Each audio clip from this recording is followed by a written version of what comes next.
The reason most conversations stall or become hostile isn't about logic, it's about emotion. We'll show you the single, high-stakes negotiation trick used by the FBI that instantly makes people drop their guard and open up. This is a masterclass in influence. Okay, let's dive in. Now, this isn't about some kind of clever manipulation or just winning an argument. This is about a deep, profound understanding of human psychology. It's a strategic tool designed to build trust so fast it feels like a superpower. Think about that for a second. A repeatable system for getting anyone to listen, to cooperate, to feel genuinely understood. We're going to deconstruct this tool piece by piece so you can walk away and use it today.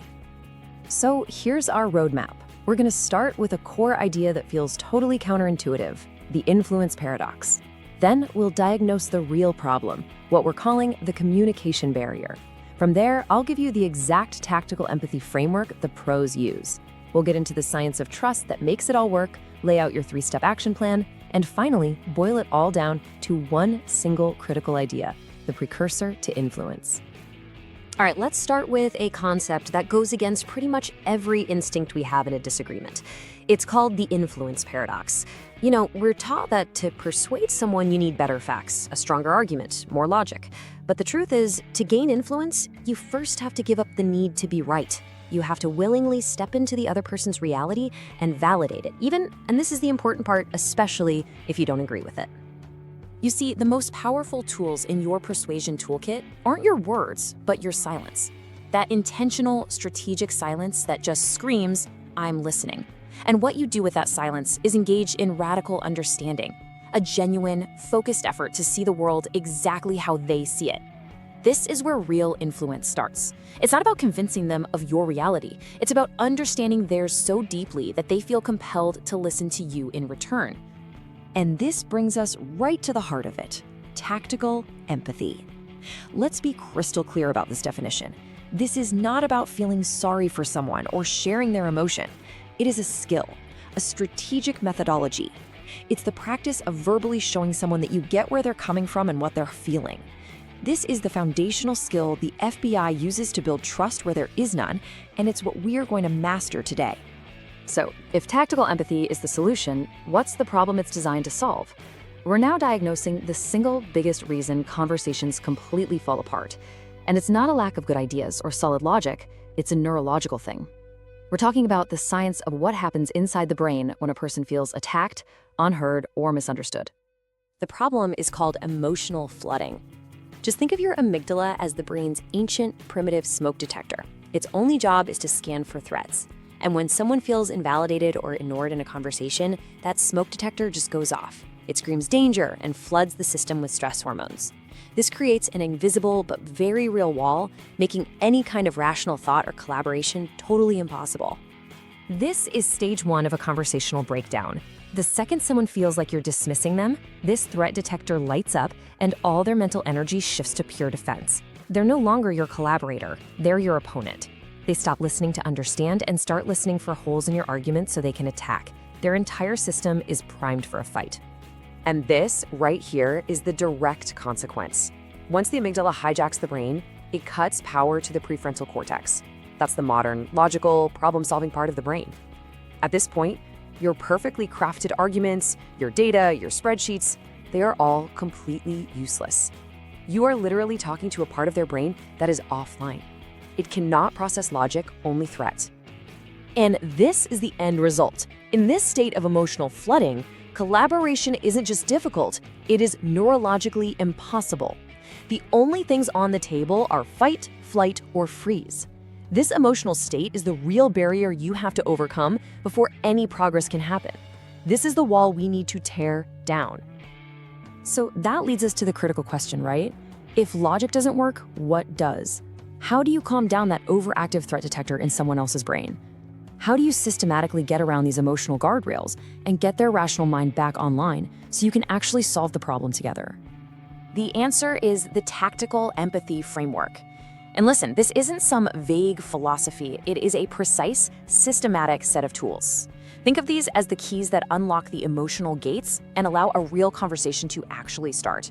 We're going to break down the 3 core techniques you need to execute this perfectly. These are the 3 pillars of the system. First, mirroring, which is your go-to for building instant connection. Second, labeling, your main tool for de-escalating negative emotion right there on the spot. And third, pursuing that "that's right" moment, the ultimate green light that tells you you've achieved real trust and understanding. Let's break each one down. Mirroring is deceptively simple, but it is incredibly powerful.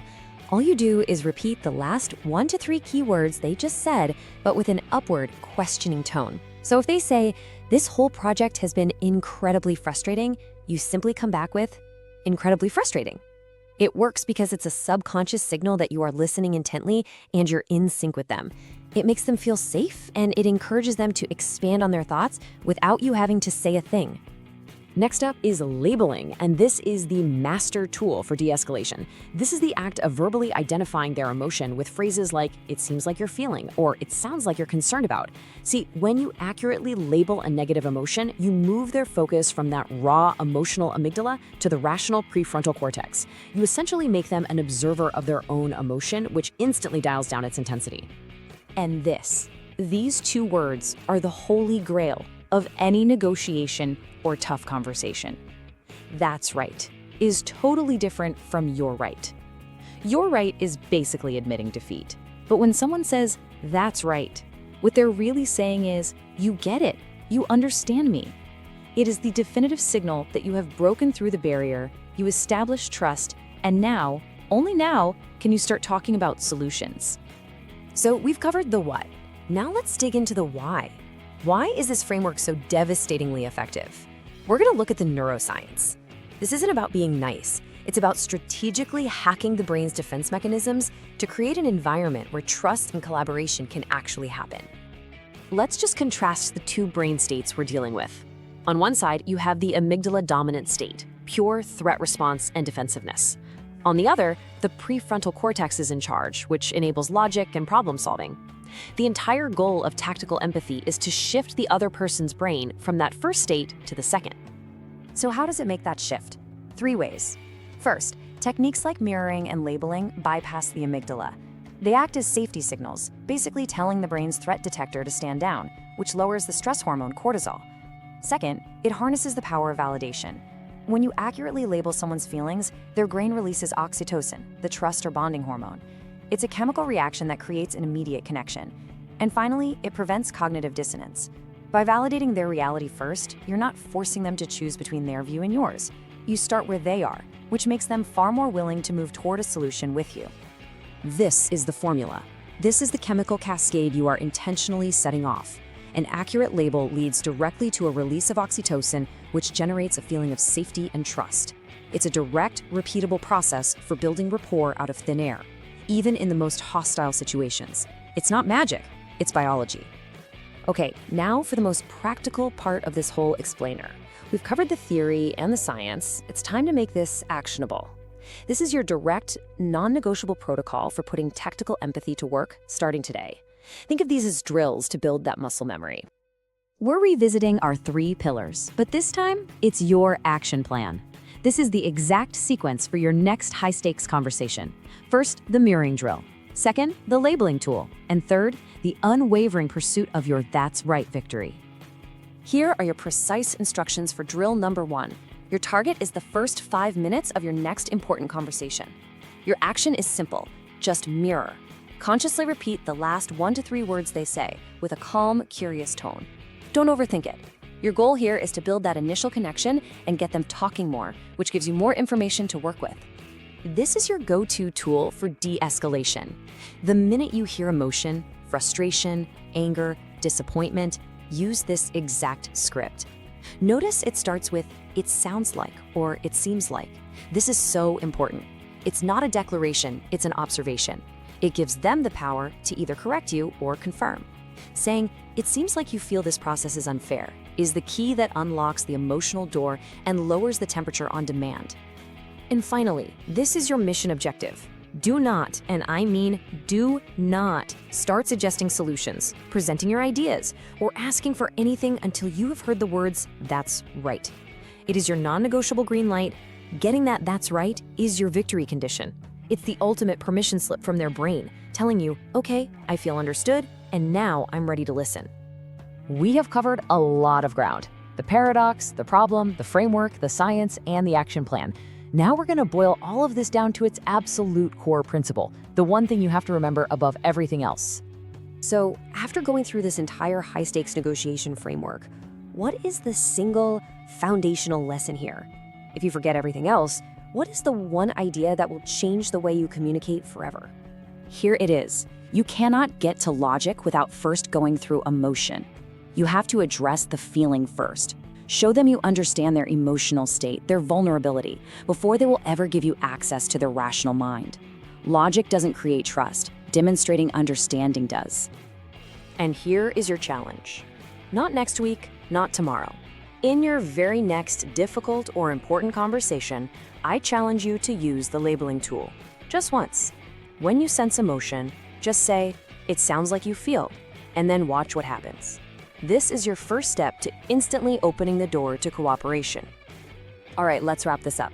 Tactical empathy solves the problem of emotional defensiveness and communication breakdown. And why this matters is because it gives you a systematic way to gain trust and high-value information. The mirroring and labeling framework works because it calms the amygdala and it creates the safety that's absolutely necessary for any rational dialogue to happen. Remember, productivity isn't about doing more. It's about mastering systems that make focus effortless.